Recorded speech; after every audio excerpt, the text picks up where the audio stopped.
The sheriff's deputy stood on the immaculate flagstone path, his uniform crisp in the morning sun.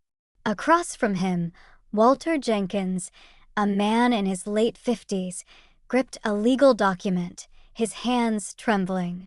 His usual confident bluster had evaporated, replaced by a desperate, disbelieving panic. The carefully trimmed hedges that lined his property, once symbols of his control, now stood as silent witnesses to his undoing.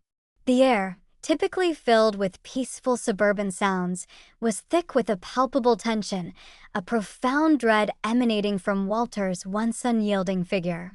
His face, usually flushed with indignation or arrogant superiority, was now ashen, devoid of color, etched with sudden horror. This was not the triumphant morning Walter had anticipated. It was the precise moment his perceived reign of terror crumbled.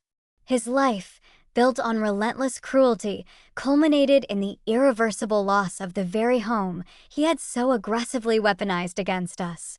My husband, David, and I, Chloe Miller, both in our late 20s, had just moved into our new home, excited for a peaceful beginning. Our dream quickly soured due to our next-door neighbor, Walter Jenkins. His constant harassment, petty complaints, and relentless attempts to control our lives became unbearable. What Walter didn't know was that his persistent malice would lead us to meticulously uncover his darkest secrets, culminating in a calculated revenge. We would strip him of everything he cherished, specifically the very house he used as his fortress of torment. My name is Chloe Miller, and I am 28 years old. My life had been centered on my career as a digital marketing strategist, a field demanding creativity and analytical precision. My husband, David, who is 30, works as a software engineer, equally driven but with a calmer, pragmatic approach. We met in college, our connection deepening into a strong bond. We had spent years saving and planning for our first home, a place to build a future, perhaps raise a family, and create a personal sanctuary. The house we found was a charming, two-story colonial in a quiet suburban neighborhood. It had a generous backyard, mature trees, and a sense of tranquility that instantly appealed to us. We envisioned peaceful evenings and friendly community interactions. We poured our savings into the down payment and our hearts into decorating, making it a warm home filled with the promise of peace. We valued harmony, privacy, and the freedom to enjoy our own property without interference. Our simple dream was a happy, uncomplicated life in our new haven. Our next-door neighbor was Walter Jenkins, a man in his late 50s who lived alone. His house was meticulously kept, his lawn perfect. On our first day, as we unloaded boxes, he approached us. His smile was stiff, his welcome brief and clinical. He emphasized his value for neighborhood aesthetics and hoped we would maintain the standards. We saw it as a quirky but well-meaning introduction, promising to be good neighbors. Subtle red flags appeared almost immediately. The first involved our moving truck, parked on the street a few hours longer than necessary. Walter appeared at our door, not asking politely, but stating, "Your truck is obstructing the view of my prize-winning rose bushes. It needs to be moved. Now." His tone was sharp, his eyes narrowed. We apologized and promptly moved it, dismissing it as moving day stress. Then came the lawn incident. We installed a small bird feeder near our property line, a charming addition we thought. Walter appeared again, this time with a tape measure.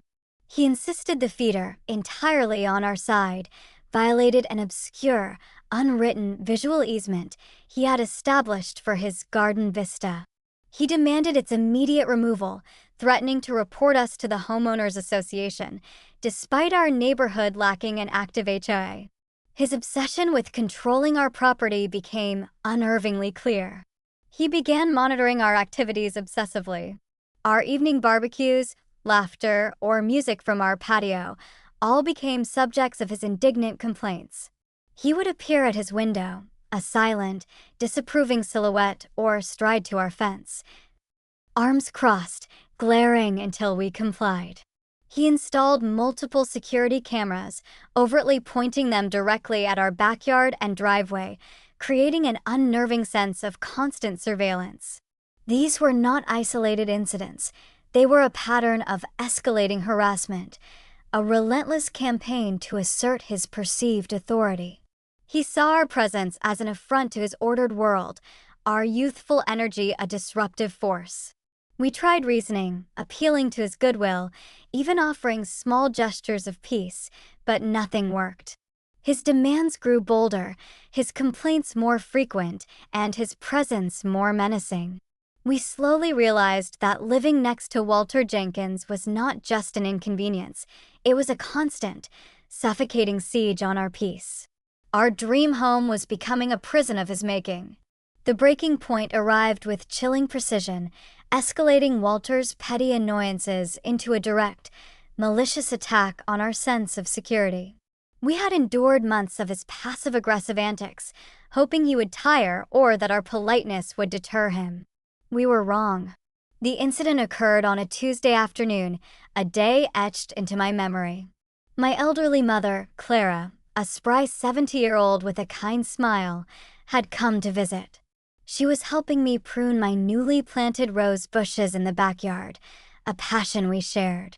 The sun was warm, the air calm, and for a brief moment, the constant tension of living next to Walter seemed to lift. Suddenly, Walter appeared at the fence line, uninvited, his face contorted in a familiar mask of disapproval.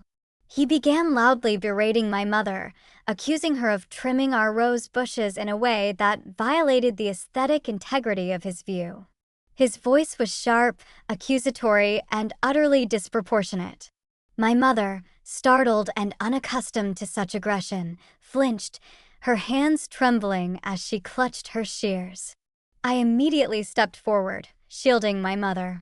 "Walter," I said, my voice calm but firm, "my mother is our guest, simply helping with my roses. Please step away." He scoffed, his eyes flashing with cold disdain. "Guest or not, she's encroaching on the visual harmony of my property. And quite frankly, your entire family is a blight on this neighborhood. Your laughter, your music, your constant presence, it's disruptive.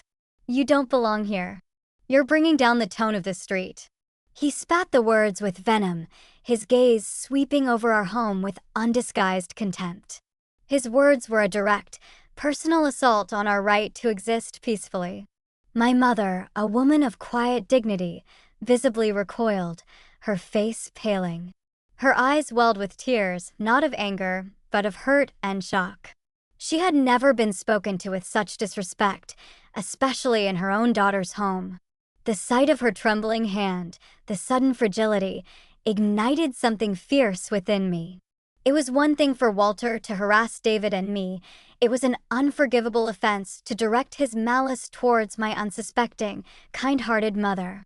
Later that evening, after my mother tearfully recounted the incident to David, we sat in shocked silence. But the silence turned into a quiet, burning rage. The next morning, we found a formal complaint tacked to our front door from Walter himself, alleging excessive noise and visual pollution, demanding we cease all outdoor activities after 6 p.m. It was a ludicrous, baseless demand, but it was aggressive, intrusive, and crossed a line we could no longer ignore. We realized then that Walter Jenkins was not merely a quirky neighbor. He was a bully, a control freak, and a deeply malicious individual who thrived on making others miserable.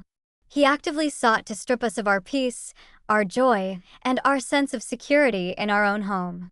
His unprovoked attack on my mother was the final, unforgivable act. His words, "You don't belong here," echoed in my mind, not as defeat, but as a challenge. He had declared war, and for the first time, David and I looked at each other with a shared, unwavering resolve. We would no longer simply endure. We would fight back, and we would ensure Walter Jenkins learned the true meaning of poetic justice. The incident with my mother galvanized us. Initial shock gave way to cold, systematic determination. We knew confronting Walter directly would be futile. His type thrived on conflict. Our approach needed to be methodical, legal, and utterly irrefutable. We immediately began meticulously documenting every instance of his harassment. We started a detailed logbook, noting the date, time, nature of the incident, e.g., verbal complaint, camera pointed at patio, and any witnesses. We began recording every interaction with Walter using our phones, discreetly capturing his condescending remarks, irrational demands, and aggressive tone. We invested in higher-grade security cameras for our property, ensuring they captured not just our backyard, but also the fence line and parts of Walter's property he used for surveillance or intimidation. This was no longer just about privacy. It was about gathering evidence. Our next step was to seek legal counsel. We met with a real estate attorney specializing in neighbor disputes. She listened patiently, reviewing our logbook and early video snippets. Her advice was clear. While Walter's actions were intrusive, they largely fell into a gray area, rarely warranting significant legal action unless direct threats or property damage occurred. She explained the difficulty of proving emotional distress from mere annoyance and the high cost of litigation. However, she pointed out that his overt surveillance of our property, if proven without a legitimate security purpose, could be a privacy violation. More importantly, she advised us to look into any local ordinances or neighborhood covenants he might be violating himself. She stressed maintaining an impeccable record ourselves. This consultation, while not an immediate solution, shifted our perspective from defensive to offensive, armed with legal knowledge. Armed with this understanding, we continued to document, patiently building our case. We meticulously maintained our property, ensuring our lawn was always cut and no legitimate nuisance existed on our side. We logged every time his security cameras, which seemed to multiply, swiveled to follow our movements. We noted his subtle routine changes, the times he would inexplicably be outside whenever we began an activity in our yard. The sheer volume of his harassment, once an irritating background hum, now became a comprehensive, undeniable pattern of malicious intent, quietly recorded and stored. The legal advice, while cautionary, sparked a new line of inquiry: investigate Walter himself. David, with his strong analytical mind and IT skills, began delving into Walter's public records. Our initial searches were innocuous: property tax records, zoning permits, even old neighborhood association meeting minutes, trying to find any legitimate basis for his self-appointed authority. What we found, however, was far more interesting. We uncovered financial documents painting a starkly different picture of Walter than his affluent facade. His property tax records showed curious inconsistencies: several years of delayed payments, followed by sudden, large lump sums just before penalties were imposed. This hinted at sporadic financial distress, contrasting his boastful claims of wealth. Then, David stumbled upon something truly significant: a public record of a second mortgage on Walter's meticulously kept home, taken out just 2 years prior. The amount was substantial, and the lender was not a traditional bank, but a smaller, less conventional private equity firm. This discovery was a revelation. Walter, with his inflated sense of importance, always projected financial security. The existence of a significant second mortgage, especially from a non-traditional lender, suggested a deeper financial vulnerability. David's research into the private equity firm revealed it specialized in high-interest, short-term loans, often to individuals with less than perfect credit or those needing quick access to large sums.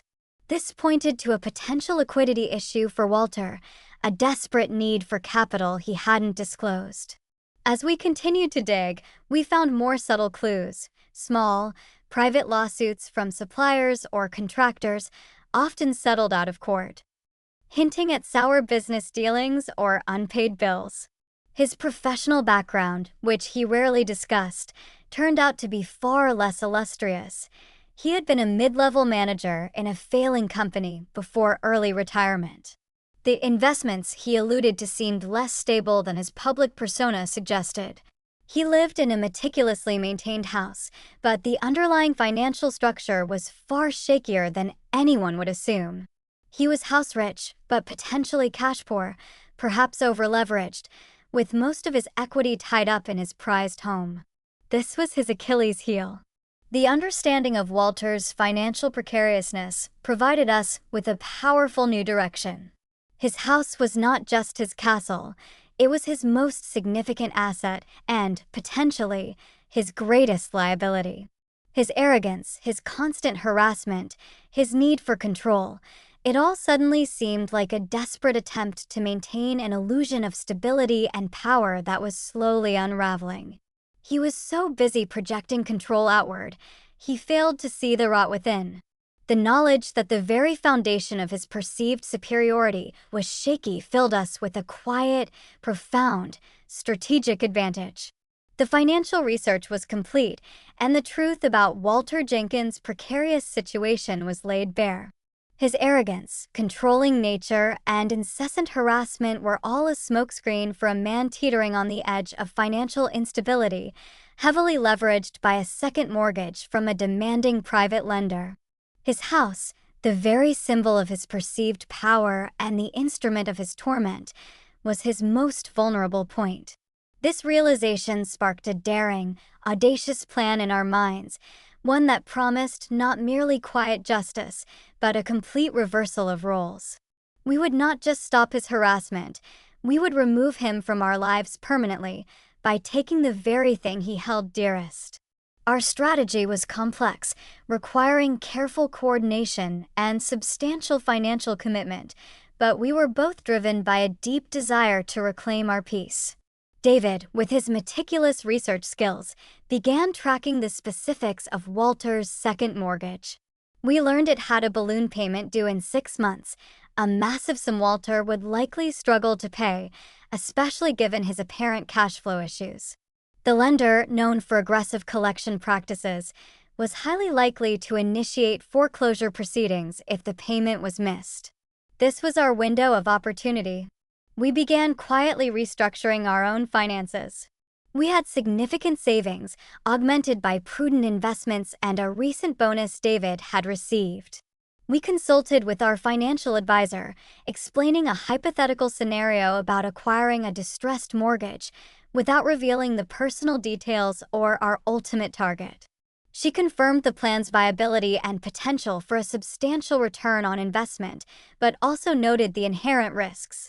We weren't interested in the investment, we were interested in the leverage. Our goal was clear: to acquire Walter's second mortgage ourselves, transforming us from harassed neighbors into his most demanding creditor. The next few months were a tense waiting game. We continued to document Walter's harassment, ensuring our impeccable record. Occasionally, we caught him on camera attempting to provoke us, or discreetly pointing his surveillance at our property.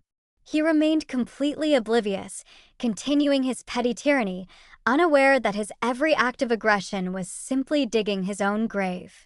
He would leave passive-aggressive notes, complain about our garden hoses, or glare at us over the fence when we had friends over.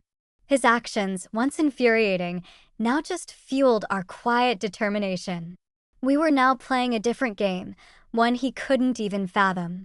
We initiated discreet contact with the private equity firm holding Walter's mortgage.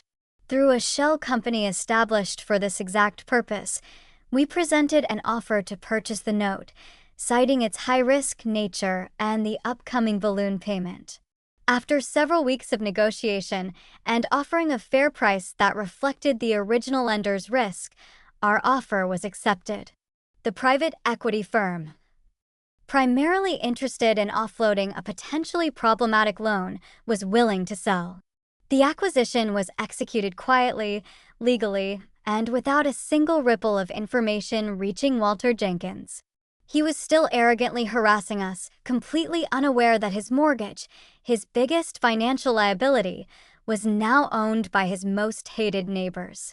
The trap was set, the net was cast, and Walter's ultimate downfall was now just a matter of time and a meticulously executed legal process. The day of the balloon payment due date arrived, a crisp Tuesday morning filled with a quiet anticipation. Walter Jenkins, completely oblivious to the intricate web we had woven, was busy trimming his hedges. His usual meticulousness contrasted sharply with the financial chaos brewing beneath his feet. He had likely spent weeks attempting to secure new financing or liquidate assets, only to face the harsh reality of his overleveraged situation. We knew he would fail. At precisely 10 a.m., a sleek, unmarked black car pulled up to Walter's curb. Two individuals emerged, a somber-faced process server carrying a thick legal envelope, and a tall, impeccably dressed man from our legal team, Robert Harrison, his expression neutral. Walter, hearing the car, looked up from his hedges, a flicker of irritation crossing his face, assuming it was a solicitor or an unexpected delivery. He straightened, assuming his usual air of condescending authority. The process server approached Walter, extending the envelope. "Walter Jenkins," he stated formally. "That's me," Walter replied, his voice tinged with impatience. "What is this?" "You've been served," the server said, handing him the documents. Walter took the envelope, his brow furrowing in confusion. His eyes scanned the first few lines, then widened in disbelief. "Foreclosure notice," he mumbled, his voice barely a whisper. But this is wrong. My second mortgage isn't due yet. And this isn't my lender." He looked up, his gaze frantic, fixing on Robert Harrison. "Who are you? What is this trick?" Robert Harrison stepped forward, his voice calm, clear, and utterly devoid of emotion. "Walter, my name is Robert Harrison, and I represent the current holder of your second mortgage. As of precisely 1 minute ago, the full balloon payment on your loan was officially missed. Your mortgage is now in default, and foreclosure proceedings have been initiated." Walter's face contorted in a grotesque mask of confusion and rising panic. "But that's impossible. I've been working with my bank. I had an extension." His voice trailed off, his eyes darting frantically from Robert Harrison to the legal documents, searching for an escape. Robert Harrison's voice remained even. "Perhaps you should review the documents more carefully, Walter. Your previous lender sold your notes several weeks ago. The new note holder is now the sole legal entity with the right to collect." He paused, then delivered the final, devastating blow. "And the new note holder, Walter, is Chloe and David Miller." The words hung in the air, a physical weight. Walter's jaw dropped, his eyes snapping to our house, then to our front porch where David and I now stood, watching the scene unfold with quiet, unwavering intensity. Our faces were devoid of anger, only a profound sense of calm justice. His eyes, usually so filled with contempt, were now wide with a dawning horror, a complete and utter bewilderment. He looked at us, then back at the legal documents, then at Robert Harrison, his mind struggling to comprehend the impossible. You bought my mortgage?" Walter stammered, his voice cracking. "You did this? You foreclosed on my house?" Robert Harrison nodded curtly. "All legally, Walter. Every step meticulously followed. You now have 30 days to vacate the premises." Walter stumbled back, clutching the papers to his chest as if they could somehow negate the reality. His pristine lawn, the perfectly trimmed hedges, the meticulously kept exterior of his home, all the symbols of his perceived superiority, now seemed to mock him, highlighting his profound, irreversible loss. The man who had constantly harassed us, who had sought to control every aspect of our lives, who had cruelly told my mother that we didn't belong here, was now being stripped of the very foundation of his existence by the very people he had tormented. The silence that followed was deafening, broken only by Walter Jenkins' rapid, shallow breaths, a man utterly undone, his carefully constructed world collapsing around him with chilling precision. Poetic justice, meticulously planned and legally executed, had finally arrived. In the weeks that followed, Walter Jenkins' once immaculate home became a whirlwind of movers and legal notices. He attempted to fight the foreclosure, but our case was airtight. Every payment, every signature, every legal requirement had been meticulously met. His desperate pleas to his former bank, his attempts to find a loophole, all proved futile. The image of him, defeated and alone, loading the last of his belongings into a rented moving truck, was a stark testament to the consequences of his own actions. He moved out of the neighborhood, his departure as quiet and unnoticed by the other residents as his years of harassment had been overtly loud and obnoxious to us. The silence he left behind was a profound relief, a palpable sense of peace settling over our street. As for us, Chloe and David Miller, our home finally became the sanctuary we had always dreamed of. The security cameras on Walter's former property were removed, the constant threat of surveillance vanished, and the air around our house was cleansed of his oppressive presence. We worked with our lawyers to sell the house at a fair market price, recouping our investment and even making a modest profit, which we donated to a local animal shelter, knowing Walter despised animals. The satisfaction was not in the financial gain, but in the reclaiming of our peace and the restoration of balance. The experience taught us invaluable lessons about the nature of true power and the insidious effects of unchecked arrogance. Walter Jenkins believed his meticulous property, his perceived status, and his constant intimidation made him invincible, allowing him to dictate the lives of others. He mistook quiet endurance for weakness and neighborly kindness for subservience. He focused so intensely on controlling our external lives that he completely neglected the fragility of his own foundation. His greatest strength, his home, became his greatest vulnerability because he used it as a weapon. We learned that sometimes the most effective revenge isn't loud confrontation or angry outbursts. Sometimes it is a quiet, methodical, and perfectly legal dismantling of an aggressor's world, using their own tools against them. It's about leveraging their weaknesses, patiently building an undeniable case, and then delivering justice with unwavering precision. We reclaimed our peace, not through petty arguments, but through strategic action. Our home is now truly ours, filled with the laughter and freedom Walter tried so desperately to extinguish. In a world where some believe their status grants them impunity, how far are you willing to go to reclaim your peace when relentless harassment threatens to steal your sanctuary?